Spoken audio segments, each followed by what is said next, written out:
Comme vous avez vu, l'adulte, là, quand il est posé sur une fleur, il déroule sa trompe, il vient dans la fleur aller chercher le nectar dans le fond. Ce qu'il faut comprendre, c'est que la population de monarques a chuté depuis les 20 dernières années. On parle d'une diminution de 80 à peu près, ce qui est assez alarmant. La chenille, elle se nourrit de l'asclépiade. Oui, bien c'est ça. On parle de l'asclépiade comme étant de la plante hôte du papillon monarque. Ce que ça veut dire, c'est que dans son cycle de développement, il y a inévitablement besoin de cette plante-là. La chenille du monarque va s'alimenter que de cette plante-là. Le papillon, lui, le stade adulte, est capable de s'alimenter d'une foule d'autres espèces.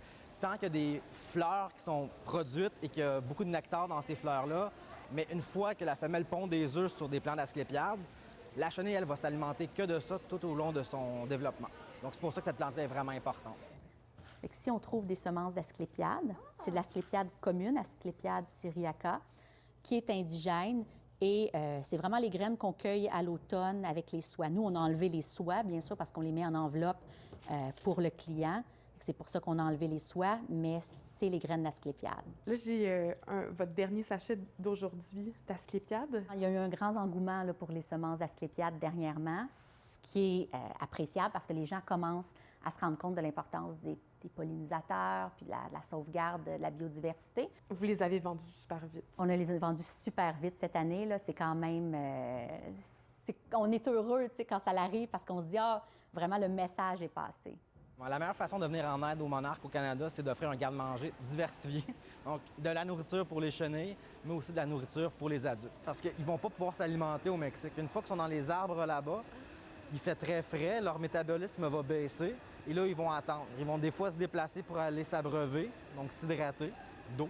Mais il n'y aura pas de fleurs en grande quantité à ce moment-là durant la saison. Et ils vont économiser de l'énergie pour faire cette grande migration-là. C'est à peu près 4000 km qu'ils vont faire en l'espace d'un mois ou deux, là, tout dépendant d'où ils partent. Donc, ils n'ont pas de source d'énergie. Donc, c'est pour ça que c'est important ici. Exactement, parce qu'ils vont faire le plein pour le voyage, mais une fois qu'ils arrivent au bout, il faut qu'il en reste de l'énergie encore. Est-ce que c'est important de pouvoir donner la possibilité aux clients d'avoir accès à ces plantes-là? Oui, parce que souvent, par exemple, dans les grandes surfaces, on a accès à différentes plantes cultivées, différentes plantes plus ornementales qui ne satisfont pas nécessairement les besoins des insectes locaux.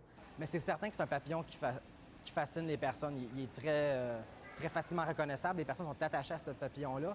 Et c'est pour ça aussi qu'on s'y intéresse beaucoup. Mais l'avantage aussi de mettre des efforts de conservation ou d'étudier un papillon comme ça, c'est qu'on va avoir aussi un impact sur une foule d'autres espèces. Donc là, on parle de l'asclépiade, on parle aussi des autres plantes riches en nectar. Et si on tente d'étudier le monarque, la dynamique qu'on a, que ce papillon-là, ici, au Canada, durant l'été, on va en savoir plus pour tous les autres pollinisateurs aussi durant la saison au Canada.